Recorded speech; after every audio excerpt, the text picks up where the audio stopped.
মরুর দেশেই তুষার পড়ছে। জলবায়ু পরিবর্তনের প্রভাবে গত কয়েক বছর ধরে বিভিন্ন অঞ্চলে প্রকৃতির নানা রূপ দেখছে দেশটি। বলছি শৈত্যপ্রবাহে অভূতপূর্ব এক অভিজ্ঞতার সাক্ষী সৌদি আরবের কথা। মরুভূমির এই দেশটিতে যেখানে বালুঝড় আর লু হাওয়ার উত্তাপ, ঠিক সেই দেশটিতেই অভূতপূর্ব বরফের দেখা মিলেছে। দেশটির উত্তরাঞ্চলের বিভিন্ন স্থানে তাপমাত্রা -3 ডিগ্রিতে নেমেছে।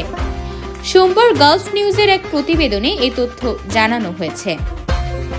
প্রতিবেদনে বলা হয়েছে, রোববার সৌদি আরবের উত্তরাঞ্চলে অস্বাভাবিক শৈত্যপ্রবাহের দেখা মিলেছে। এছাড়া বিভিন্ন এলাকায় অভূতপূর্ব সর্বনিম্ন তাপমাত্রা রেকর্ড করা হয়েছে। আল জাউফ প্রদেশের তাবার জালে চলতি বছরে প্রথমবারের মতো পানি বরফে পরিণত হয়েছে, যা অঞ্চলের অন্যতম বিরল ঘটনা। সামাজিক যোগাযোগ মাধ্যমে এই ঘটনার একটি ভিডিও ভাইরাল হয়েছে, যেখানে দেখা গেছে বোতল থেকে পানি ফেলার সঙ্গে সঙ্গে তা বরফে পরিণত হচ্ছে।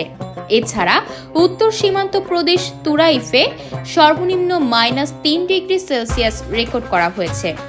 এছাড়া সমুদ্র উপকূলীয় শহর দাম্মাম, আল আহসা, জেদ্দা ও তাইফের তাপমাত্রা 9 ডিগ্রিতে নেমেছে।